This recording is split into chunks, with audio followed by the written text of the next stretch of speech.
Parce que moi, je ne me comprends pas, donc je ne sais pas.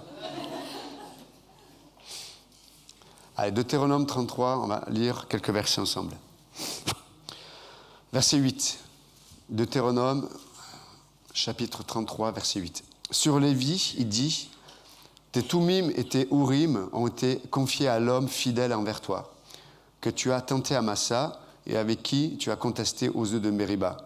Lui qui dit de son père et de sa mère, je ne les regarde pas, lui qui ne distingue pas ses frères et qui ne connaît pas ses fils, car les Lévites observent ta parole et gardent ton alliance. » Seigneur, merci encore de bénir ta parole, de continuer encore de nous visiter par ta parole. Dans le nom de Jésus, nous prions. Amen. Donc, on va parler ce matin des Lévites. Et donc là, on vient de lire un passage où il y a une bénédiction sur la tribu des Lévites. Donc, cette tribu, il y avait 3 grandes familles. Et les Lévites, je vais vous donner un peu le contexte, mais ce sont eux qui servaient les sacrificateurs, qui servaient les prêtres. Et donc, eux devaient porter dans le désert le tabernacle. Et ils avaient des tâches très particulières à l'époque du temple. Mais voilà, eux, donc, c'était des serviteurs des prêtres. Et donc, les Lévites sont sous une bénédiction, mais ils avaient, avant cette bénédiction, ils avaient très mal commencé. Et on va lire ensemble, vous pouvez rester assis, dans Genèse, chapitre 49.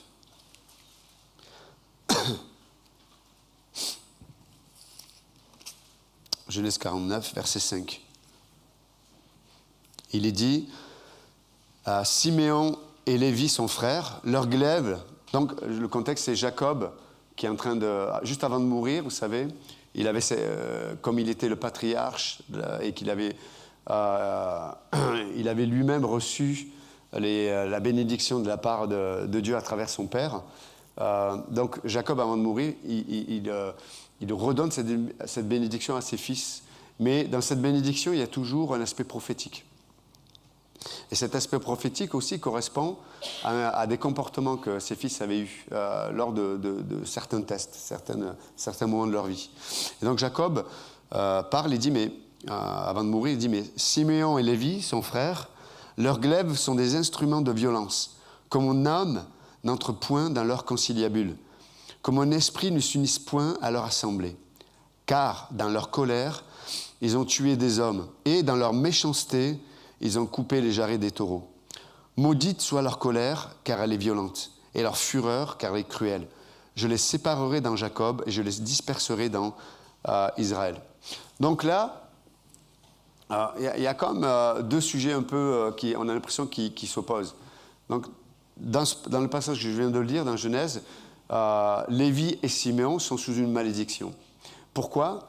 Parce que, vous vous souvenez de ce contexte, dans Genèse 34, une de leurs sœurs avait été prise prisonnière, elle avait été abusée, mais la tribu qui avait abusé de leur sœur, donc l'homme qui avait abusé voulait se marier avec elle, voulait la paix, la réconciliation et voulait s'unir avec eux. Et eux avaient dit, ok, on va faire ça, mais pour qu'il y ait alliance entre nous, vous devez vous mettre sous la couverture de notre façon d'adorer Dieu. Et la première chose, c'est que tous les hommes mâles doivent se circoncire. Donc les gars disent, bon ok, donc ils se circoncisent, sauf que quand tu te circoncis, tu ne vas pas faire les Jeux Olympiques. Voilà. Hein, pendant une semaine, tu es malade, tu es allongé, tu souffres, etc., etc. Donc tous les hommes vont se circoncire, mais Lévites et Siméon vont venir avec leurs glaives, ils vont tuer tous les hommes. Alors, ils vont faire un massacre. Et Jacob était contre ça. Ce n'était pas le plan de Dieu, ce n'était pas la pensée de Dieu, ce n'était pas le cœur de Dieu. Et c'est pour ça qu'ils sont sous une malédiction. Et là, par contre, comme vous avez vu, on a lu dans Deutéronome, là, ils sont sous une bénédiction. Donc, qu'est-ce qui s'est passé entre-temps ? Et ça, c'est un point important. Ça, c'est le point ce matin que je voudrais souligner, c'est que comme les Lévites, d'une certaine façon, nous sommes, parce que dans le Nouveau Testament, nous sommes aussi les Lévites, nous sommes les serviteurs de notre grand prêtre, du souverain sacrificateur qui est Jésus-Christ. C'est nous qui c'est l'Église qui porte la présence de Dieu, c'est l'Église qui révèle la présence de Dieu, c'est l'Église qui révèle les caractéristiques de Christ, sa pensée, son cœur, son œuvre, etc., etc. Donc c'est vous et moi, en fait. Nous sommes des Lévites, d'une certaine façon. C'est une image. Hein. Mais comme les Lévites, il y a une forme de malédiction sur nous. Il y a une malédiction, et là, en l'occurrence, cette malédiction, elle est liée à la colère. Comment tu gères l'injustice? Comment tu gères les situations qui ne sont pas favorables? Comment tu réagis quand tu es face à des circonstances où tu subis ces circonstances? Et on peut voir que Lévi et Siméon ont exprimé, non pas la justice de Dieu, mais ont exprimé leur propre justice. Leur colère les a menés à faire des actes qui allaient contre Dieu. Ils ont tué, ils ont été dans une fureur, ils ont été dans une méchanceté, ils ont été dans quelque chose de terrible qui les a placés sous une malédiction. Mais ce qui est intéressant, c'est qu'est-ce qui s'est passé pour que cette malédiction soit transformée en bénédiction? Mais entre-temps, il y a eu un événement particulier. Et c'est dans Exode 32. Vous vous souvenez quand Moïse va sur le mont Horeb et puis il va recevoir les tables de la loi. Puis il descend avec les tables de la loi au bout de 40 jours et puis il entend que ça zouk dans le camp. Et il se dit, mais d'où vient cette musique-là? Et puis là, il voit les gens qui adorent un veau d'or. Et là, que fait Moïse? Il va casser les tables. Et là, Moïse va faire un appel. Il dit, qui va être de mon côté et du côté de l'Éternel? Et la seule tribu qui va se mettre du côté de Moïse et de l'Éternel, c'est la tribu de Lévi. Et Dieu leur demande, mettez votre épée à votre ceinture, vous traversez le camp, et toutes les personnes que vous allez rencontrer, vous allez les mettre à mort. Wow. C'est pour ça que dans Deutéronome 33, il est dit qu'ils ne connaissent ni parents, ni frères, tout ce qui est passé devant eux, ils ont mis à mort. Que ce soit des gens qui connaissaient ou qui ne connaissaient pas. Et ce jour-là, 3000 personnes sont mortes. Voilà. Que Dieu vous bénisse. Merci encore.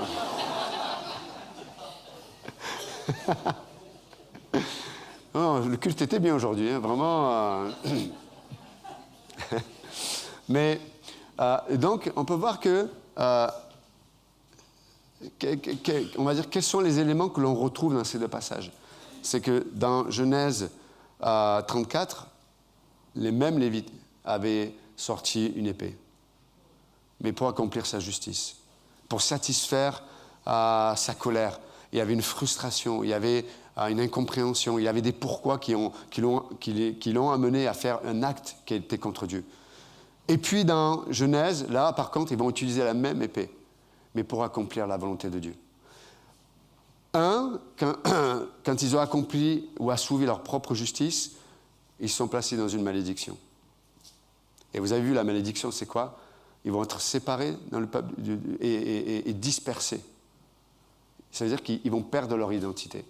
Vous avez remarqué que quand on vit dans la colère fait que elle va t'enlever ton identité en Christ. Elle va t'enlever ta valeur. Quelqu'un qui vit dans la colère, quelqu'un qui vit dans sa justice propre, c'est quelqu'un qui va perdre son identité. C'est quelqu'un qui va, on le dit, il va devenir un nobody. Hein, il va perdre son identité. Hein, il va courir après, il va perdre le sens de la vie.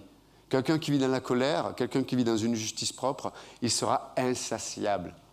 Insatiable. Parce qu'il va essayer de trouver, on va dire, à travers sa propre justice, ce que seulement il peut trouver dans la justice de Dieu.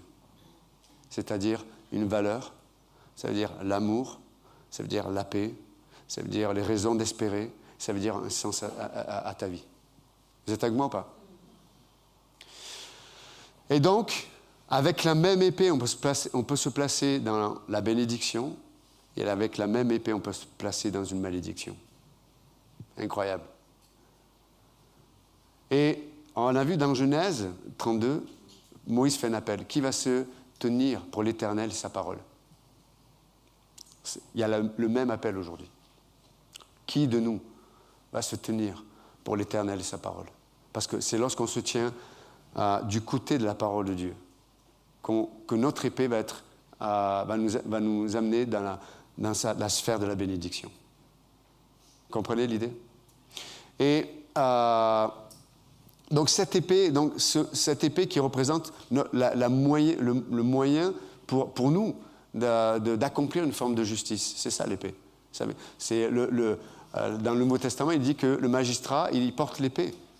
Et il le porte pour accomplir la justice, humaine. Mais c'est une image pour nous, mais cette épée-là, c'est-à-dire, c'est notre moyen d'accomplir notre pensée ou notre justice. Elle peut être de différentes façons, cette épée. Ça peut être, je peux utiliser ma langue comme une épée pour accomplir ma justice, je peux manipuler, je peux convaincre avec des arguments totalement naturels, mais sages selon ce monde. Je peux utiliser mon corps, c'est-à-dire mon visage, je peux utiliser le silence peut être utilisé pour accomplir notre justice propre, qui nous amène malheureusement à vivre dans une malédiction. Je peux utiliser mon corps, il y a des gens qui peuvent devenir physiquement violents, qui peuvent s'imposer et imposer chez les autres leur justice par la crainte. Mais mes amis, peu importe la forme d'épée que vous utilisez, si elle est là pour accomplir votre propre justice, vous allez vivre dans une malédiction. Est-ce que vous êtes avec moi ou pas? Vous allez perdre votre identité. Et vous savez, quand tu commences à perdre ton identité, tu commences à accuser tout le monde. C'est vrai ou pas? Quand tu ne sais pas qui tu es, tu ne peux pas ni t'aimer et tu ne pourras pas aimer les autres. C'est impossible. Impossible. Et c'est ce qui s'est passé d'ailleurs, à la différence de Lévi, il y a Siméon. Lui, Siméon, il ne s'est pas tenu pour la parole de Dieu. Et si vous regardez l'histoire de Siméon, à la fin, ils n'existent presque plus en Israël. Ils ont non seulement perdu leur identité, mais leur présence a disparu. Vous voyez ce que je veux dire? C'est incroyable. Donc, dans ce passage, on a ce mystère. La bénédiction ou la malédiction. La malédiction, la bénédiction. Et la seule façon de vivre dans l'un ou dans l'autre, c'est qu'est-ce qu'on va faire de notre épée? Quel but elle va servir, pour le dire autrement? Est-ce qu'elle va servir le but de la justice de Dieu? Ou est-ce qu'elle va servir le but pour ma propre justice? Comprenez? C'est seulement ça, c'est simple ce matin. C'est seulement ça qui va déterminer la malédiction ou la bénédiction. Seulement ça. Et vous avez vu que dans Genèse 32, quand l'épée est utilisée pour la parole de Dieu, pour l'Éternel, il va y avoir des choses qui vont être tranchées. Voilà, en l'occurrence, c'est des gens qui vont mourir. Mais nous, c'est une image. Hein. Non, mais donc pas de tuer des gens, mais sûrement pas. Mais il y a des choses en nous, parce que le peuple d'Israël, ça parle du croyant. Quand tu prends la parole de Dieu, quand tu prends l'épée pour servir le plan de Dieu, la justice de Dieu, il y a des choses qui doivent mourir en toi. Il n'y a pas d'autre solution. Parce que si ces choses ne meurent pas, elles vont te gangréner à un point où elles vont t'obliger émotionnellement, psychologiquement, elles vont t'obliger à accomplir ta propre justice, ta propre façon de voir. C'est pour ça que beaucoup de gens peuvent devenir même malades dans leur âme. Pourquoi? Parce qu'ils ont pris le parti de Dieu, mais ils n'ont pas fait mourir certaines choses qui étaient importantes. Il y a des émotions qui, peut-être dans ta vie, t'empêchent d'utiliser ton épée pour le royaume de Dieu. Et tes émotions, il faut que tu parles. Et une parole qui est sortie, elle est sortie. Même si tu demandes pardon. C'est pas évident après. Vous voyez ce que je veux dire? Il y a des mots qui sont dits qui font beaucoup de mal. Il y a des mots dans notre bouche qui sortent, qui vont séparer. Il y a des mots qui vont détruire. Il y a des mots qui vont malheureusement empêcher le lien qui est essentiel dans toute relation, la confiance. Parce que la colère, c'est-à-dire le fait que tu vis ta vie pour accomplir ta propre justice, ça te rend toujours aveugle. Ça te rend toujours aveugle. Quelqu'un d'aveugle, spirituellement parlant, je l'ai dit tout à l'heure, il va toujours être occupé avec ce que les autres devraient faire ou devraient être. Ils ne se remettent jamais en question. Pourquoi? Parce qu'ils sont victimes. Je suis aveugle. Je suis victime. Les gens devraient me servir. Les gens devraient comprendre. Les gens... Et Dieu dit, non, arrête. Arrête. La colère te rend aveugle. La colère t'enlève ton identité. Tu ne peux pas vivre. Tu ne peux pas accepter l'amour que Dieu voudrait te porter. Tu ne peux pas accepter le fait que Dieu a un plan pour toi. Tu ne peux pas accepter que... Non, tu ne peux pas. Parce que tu es occupé avec ta propre frustration, avec ta propre colère, avec ta propre justice, avec ta propre sagesse. Siméon et Lévi, ils étaient sûrs d'avoir raison. L'injustice était flagrante. Le dommage était évident, c'était clair, c'était net. Ils disaient, mais quel fruit portes-tu? Quel fruit portez-vous? Et c'est pour ça que c'est tellement important de... Vous savez, la justice de Dieu nous amène toujours dans la sagesse de Dieu. Et la sagesse de Dieu, souvent, elle est remplie de nuances. Vous êtes avec moi ou pas? La sagesse de Dieu est souvent remplie de nuances. Quand nous, on s'appuie sur notre propre justice, on est très manichéen. Blanc, noir, noir, blanc. Hein? Il y a des domaines où Dieu dit, ça c'est oui, ça c'est non. Oui. Mais vous avez remarqué, quand... on est motivé par nos propres justices, notre propre façon de voir. Les domaines où Dieu dit oui ou Dieu dit non, c'est là où on met des nuances. Dieu dit non, non, là il n'y a pas de nuance. Que ton oui soit oui, que ton non soit non. Le reste vient du malin. Comprenez l'idée? Hein? On met des nuances. Oui, je suis fatigué, oh, c'est trop tard, c'est trop tôt, je suis trop jeune, je suis trop vieux, mais j'ai trop souffert. Tout ce que j'ai vécu, et puis on sort la liste, et puis il y a le violoniste qui apparaît. On pleure sur nous-mêmes et on veut et comme les autres ne pleurent pas sur nous-mêmes, on veut les faire pleurer mais en leur faisant mal. C'est terrible. Non. Par contre, lorsque notre épée est sortie pour accomplir la justice de Dieu, c'est rempli de nuances. Vous comprenez? La nuance. C'est-à-dire que c'est un peu comme Jésus qui va dire celui qui n'abandonne pas, enfin qui ne préfère pas le royaume de Dieu à son père, sa mère, ses frères, ses sœurs, n'est pas digne du royaume de Dieu. Il n'y a pas beaucoup de nuances là. Hein? Et puis 3 chapitres après, Jésus dit, mais il reproche aux pharisiens, il leur dit, mais attendez, vous donnez la dîme, vous donnez votre argent, vous donnez ce que vous avez pour le temple, et vous ne prenez pas soin de vos parents. Mais vous allez contre la pensée de Dieu. Attends, mais Jésus, il y a 3 jours, tu as dit non. La nuance de Dieu, la sagesse de Dieu. Et vous avez remarqué que nous, des fois, on met dans une boîte le fonctionnement de Dieu. Mais hier, voilà, Dieu a parlé d'une certaine façon à ma vie. Il m'a donné une certaine direction dans ma vie spirituelle ou dans l'Église, etc. Voilà, c'est comme ça que Dieu fait. Oui, c'est comme ça que Dieu fait aujourd'hui. Mais peut-être que demain, Dieu va te demander autre chose. Peut-être qu'aujourd'hui, Dieu va dire, je veux que tu écoutes et que tu entendes une seule chose, c'est que je t'aime. Je suis avec toi. Tout concourt à ton bien. Je t'aime d'un amour éternel. Et mes pensées envers toi, elles sont que bénédictions. Mais peut-être que la semaine d'après, Dieu va te dire, hey, arrête de te regarder de te regarder grand à tes propres yeux. Tu es que poussière.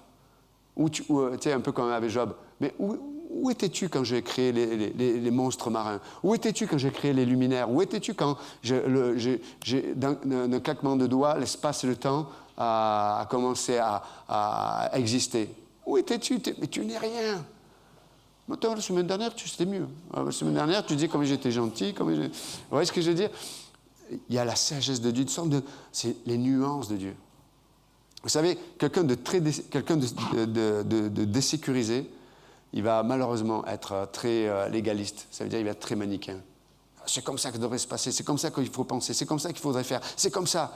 Puis les gens arrivent dans l'église, un peu comme les spectateurs dans un stade de foot, ils sont allés dans les tribunes. Mais t'es nul, tu vaux rien. Alors, moi, si j'étais là, mais si tu étais là, mon ami, tu aurais fait 2 allers-retours et sur une civière, on te porte. Ton cœur aurait lâché, quoi. Hein? Et donc, vous avez des gens qui viennent à l'église et qui commentent. Ah, le pasteur, non. Pas ça qu'il aurait dû dire. Non, l'église, c'est pas comme ça qu'il faut faire. Mais non, c'est évident. Mes amis, remonte tes manches. D'abord, avant de te remonter tes manches, je rembobine. Ferme ta langue, ta bouche, pardon, excusez-moi. Déjà, ça c'est la première chose. 2, remonte tes manches et sois comme un lévite. Lévite, ils étaient ses serviteurs qui étaient là pour porter l'arche. Vous voyez ce que je veux dire? Il y a des gens qui sont commentateurs. En même temps, il y a YouTube, il y a les trucs sociaux, WhatsApp. Il y a des gens dans l'église, ils ont des réseaux sociaux. Et donc, il faut leur doctrine, il faut leur pensée. Et ils ont raison. Et puis, quand tu prêches un message qui correspond à leur révélation divine, tu sais, ils pourraient même écrire une nouvelle Bible. Et il dit, pasteur, ton message, alléluia, tu étais dans l'esprit. Donc, ça veut dire que tous les autres messages n'étaient pas dans l'esprit, c'est ça? Je ne veux pas me vexer, mais un petit peu là quand même. Je plaisante, je ne suis pas vexé, mais je suis plutôt triste. C'est-à-dire que les gens sélectionnent, remplis d'insécurité, et la Bible dit, dans les derniers temps, les gens vont chercher ce qui soulage leur oreille. Non, ce que Dieu demande, c'est l'humilité. Tu viens, tu t'assois, tu écoutes, tu reçois. Dis, Seigneur, je suis ton serviteur, juste, je suis disponible. Vous savez que Dieu, c'est sa spécialité à Dieu. Il aime promouvoir ceux qui sont humbles. David dit, mais c'est ta bonté qui m'a rendu grand. Ce n'est pas nos œuvres, ce n'est pas notre sagesse, ce n'est pas celui qui parle le mieux, ce n'est pas celui qui réfléchit le mieux. Non. La seule chose pour laquelle tu devrais te tenir, par contre, c'est s'il sortait de ce pupitre une hérésie. Vous voyez ce que je veux dire?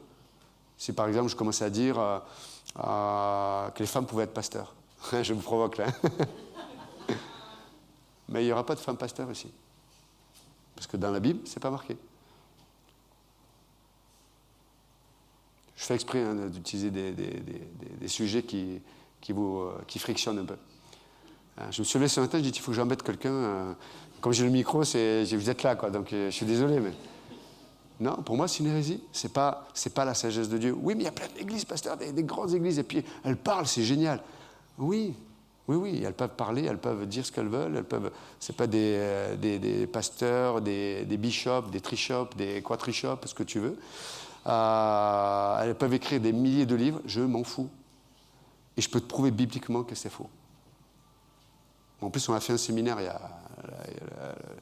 y a 6 mois, là, sur 2 jours, et on s'est régalé. Mais vraiment, Dieu m'a éclairé encore plus sur ce sujet. Mais pour autant, écoutez bien, nuance, une femme ne peut pas être pasteur, ce n'est pas son rôle, c'est pas ce que Dieu veut pour elle, mais elle peut avoir une place dans l'église, elle va édifier les autres sœurs, elle va avoir une sagesse dans la prière. La prière, vous savez que c'est l'arme la plus aiguisée, la plus puissante que Dieu met entre nos mains. Comme tu te souviens, pasteur Jean, que tu nous as enseigné, c'est la seule manipulation autorisée. Et c'est vrai, la prière. Mais les femmes, elles peuvent se tenir. Et c'est elles qui font... Vous savez, le ministère Greater Grace a commencé parce que des femmes, 2-3 femmes ont prié. Elles sont tenues devant Dieu. 2-3 personnes, c'est 2-3 femmes. Et regardez comment Dieu a changé des milliers de personnes à travers ce ministère. Des milliers. Et là, je pourrais vous dire tellement de choses sur le ministère des femmes, c'est incroyable. On est complémentaires. Vous voyez ce que je veux dire? Mais ce n'est pas parce que quelqu'un fait mieux qu'une autre que ça justifie sa place. Oui, je sais qu'il y a des femmes, tu leur donnes le micro, moi à côté, elles me ridiculiseraient dans leur intelligence, leur sagesse, tout ça. Oui, mais allez vous plaindre à Dieu. C'est pas moi qui écris la Bible, c'est pas moi Dieu. Il a dit c'est pas leur place. Point à la ligne. Après le reste. Vous comprenez ce que je veux dire?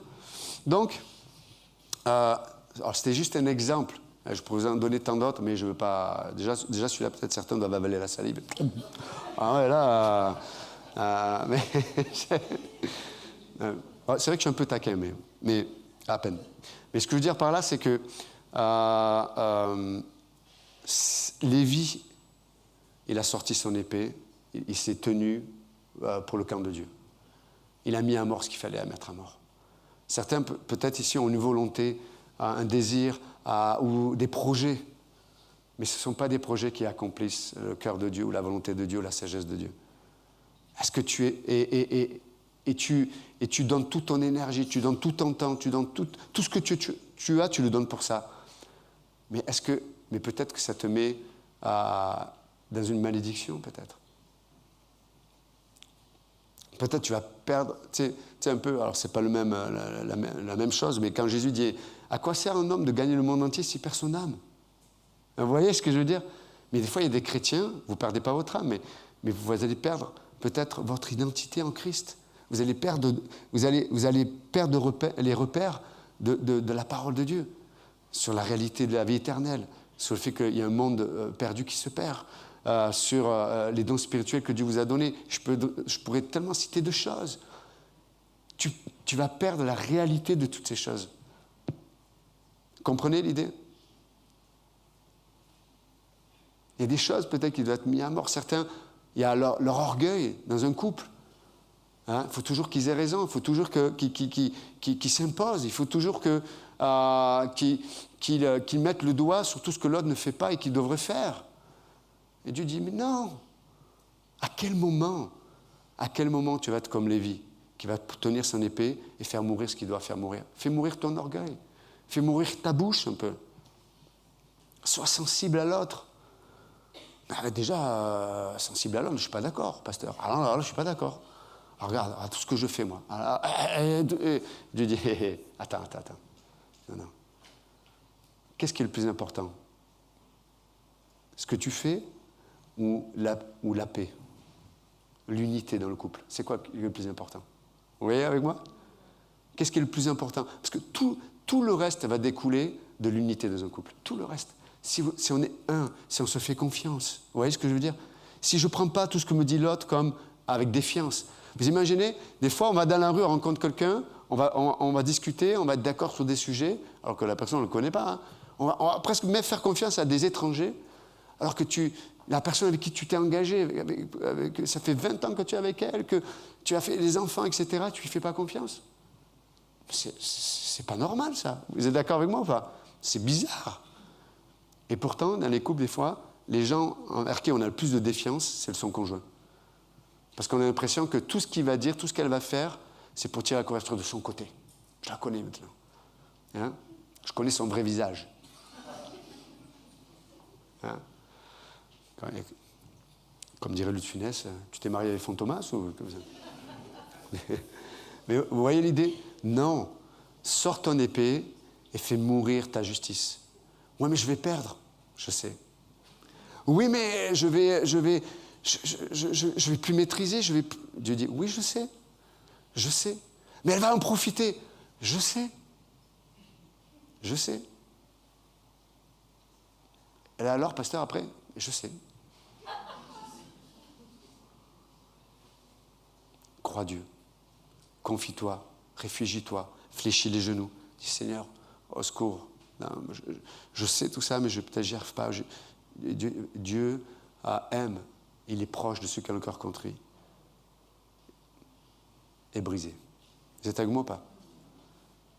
Quand tu te tiens pour ta propre justice, ton cœur sera tout sauf brisé et contrit. J'ai pris du temps à dire contrit parce que je vois j'ai country. J'ai de la musique, c'est la country. Un cœur country. Tu imagines? Ting, ting, ting, ting, ting, ting.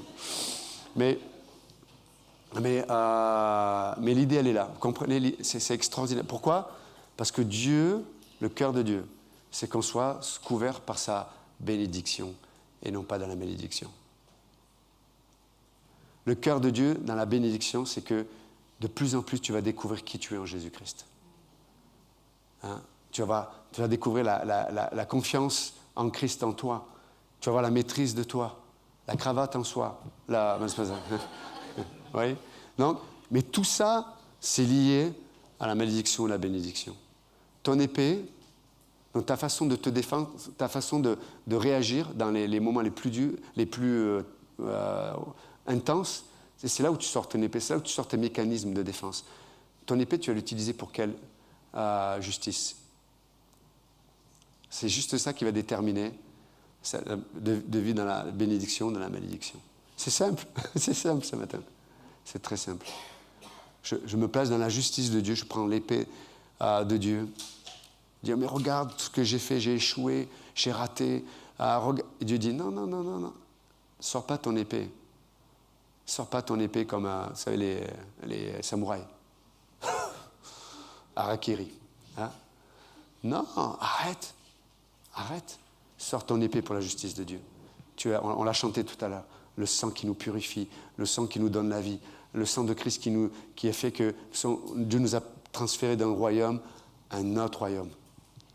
J'utilise l'épée pour la parole de Dieu, pour le camp de Dieu, pour la pensée de Dieu. Et c'est ce qui te place dans la bénédiction. C'est le cœur de Dieu. C'est le cœur de Dieu. Et comme je viens de le dire, ce n'est pas naturel hein, d'aller contre ses émotions. C'est vrai ou pas? Facilement, on peut se réfugier dans notre propre justice. Et je l'ai dit tout à l'heure, si j'ai subi des injustices, si j'ai été... si des fois j'ai eu des parents difficiles ou absents, vous comprenez? Ou abusés. Il y a certaines personnes qui, dans la famille, ont été abusées, même physiquement. Je peux figer ma vie à partir de ça et faire que toute ma vie va tourner autour de ça. Mais mes amis, vous n'allez jamais découvrir votre identité. Tu vas être disséminé, tu vas disparaître, même dans le royaume de Dieu. Tu vas tourner en rond. Tu vas tourner en rond. Tu vas aller tu vas être cyclique. Jamais délivré. Vous êtes avec moi ou pas? Dieu désire nous délivrer avec simplicité. Avec simplicité. Mais pour ça, tu dois être comme Lévi. Oui, ces situations sont une malédiction. Oui, tu as été victime de certaines choses. Oui! Mais Dieu dit, mais ton épée, utilise pour ma justice. Pas pour la tienne. Ne te planque pas derrière tes souffrances. Arrête. Arrête. Et pourquoi? Parce que si tu vis comme ça, tu vas blesser les autres. Quelqu'un de blessé qui vit son identité, il va blesser les autres. Ouais, vous comprenez? Par contre, quelqu'un qui met à mort ce qu'il doit mettre à mort dans sa vie, il va être, comme Lévi, un porteur de la présence de Dieu. Ceux qui portent le tabernacle. Waouh, c'est extraordinaire. Et du coup, Jésus va avoir cette liberté de manifester son œuvre. Comme les sacrificateurs pouvaient faire ce qu'ils avaient à faire à cause des Lévites qui venaient, qui construisaient le tabernacle, qui amenaient des ustensiles, qui amenaient les textiles. C'est incroyable, le ministère des Lévites. Incroyable. Donc, ce matin, pour finir,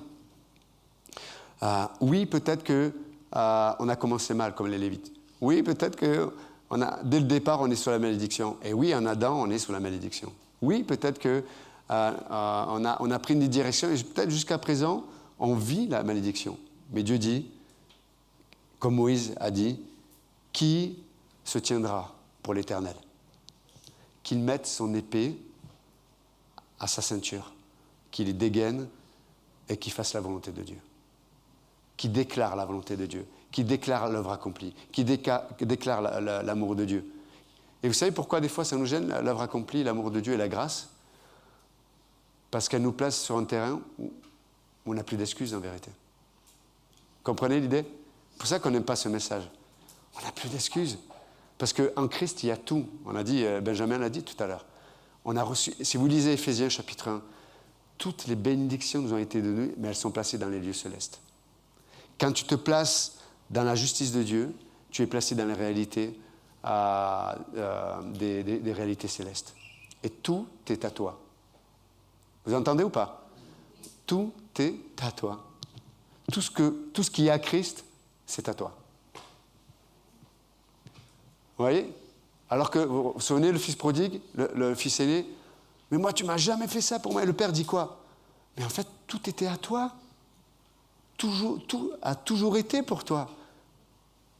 Mais tu n'as jamais pris ce que j'avais à te donner. À cause de l'œuvre accomplie, Dieu dit, prends ce que je désire te donner. Prends la guérison. Prends mon regard sur ta vie. Prends mon amour. Prends ma patience. Prends ma capacité à pouvoir te relever à chaque instant. Afin que le péché ne domine pas sur toi, mais que ce soit la grâce sur grâce, comme le disait Pasteur Dominique récemment. Vous comprenez l'idée? Habille-toi de tout ce que j'ai à te donner. Introduis ça dans ta famille, dans tes relations de couple. Oui, ça ne veut pas dire qu'il n'y aura pas de souffrance, mais il y aura une paix. Vous entendez ou pas? Oui, peut-être que dans les relations de couple, il y a de la souffrance. Quand tu te tiens pour la justice de Dieu, oui, il y a de la souffrance. Parce que l'autre ne te comprend pas, l'autre ne voit pas comme, l'autre ne fait pas l'effort. Oui, peut-être. Mais toi, tu vas vivre la paix. La paix, qui surpasse toute intelligence. Et peut-être qu'à un moment donné, l'autre verra ta paix. Il dit, waouh, mais pourquoi? Pourquoi? Et tu dis, pourquoi? Parce que mon épée, j'ai choisi de la sortir pour la justice de Dieu, et non plus pour la mienne. Vous comprenez? Donc, Seigneur, merci encore ce matin pour ta parole. Merci parce que, oui, il y a une malédiction pour l'homme naturel. Oui, mes pensées peuvent tellement ne pas correspondre à ton royaume. Mais oui, Seigneur, ce matin, nous confessons que tu nous appelles. Et dis, mais qui se tiendra pour l'éternel? Et nous, on veut se tenir pour toi, Seigneur. On veut reconnaître ce que tu as accompli à la croix. On veut reconnaître ton amour. On veut reconnaître ton appel. On veut reconnaître ta fidélité. On veut reconnaître ta patience envers nous. On veut reconnaître ton pardon. On veut reconnaître toutes tes provisions qui sont vraies. Et je veux que mon cœur dise oui et amen. Non pas tous ces mais-là qui rendent ce qui est simple compliqué. Non, Seigneur, on va être simple avec ça. On va être simple. Merci, notre Dieu. Merci pour tes nuances aussi dans nos vies. Parce qu'elles nous permettent de nous approcher de toi malgré ce que nous sommes. Nous sommes tous une diversité ici, tous différents. Mais les nuances de Dieu nous permettent de trouver toujours accès au chemin du trône de la grâce. Merci, notre Dieu. Sois élevé, glorifié. Bénis tous les frères et sœurs aussi qui visitent les autres églises, qui sont en bénédiction pour les autres rassemblements ce matin. Je te remets spécialement notre frère Maxime aussi, qui a perdu son papa cette semaine. Touche-le, visite-le, console-le, Seigneur. Merci, notre Dieu. Fais-lui du bien, Seigneur. Sois élevé, glorifié, notre Dieu. Merci pour ton sang précieux. Te remettons le reste de cette journée dans ton nom précieux, nous prions. Amen. Que Dieu vous bénisse. Merci.